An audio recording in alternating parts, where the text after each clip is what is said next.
محسن داوډ د پاکستان د ادارو توره څېره به نړۍ ته بربنډه کړم. دا چې محسن داوډ څه وایي مخکې له دې چې مطلب درته وړاندې کړو زموږ چینل خامخا سبسکرایب کړئ. السلام علیکم محترم لیدونکو، ستړي مه شئ، وخت مو بخیر.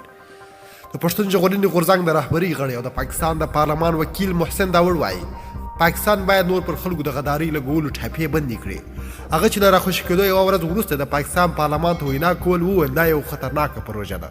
محسن داوډ پرون دغه وینا کې وویل د هغو خلکو مخه باید ونیول شي چې هر چا ته د غدار خطاب کوي. کنې نو داسې وخت به راشي چې د پاکستان د ادارو څو کسان به پاته وي او نور ټول ولس به د غدارانو په نوم تورن وي.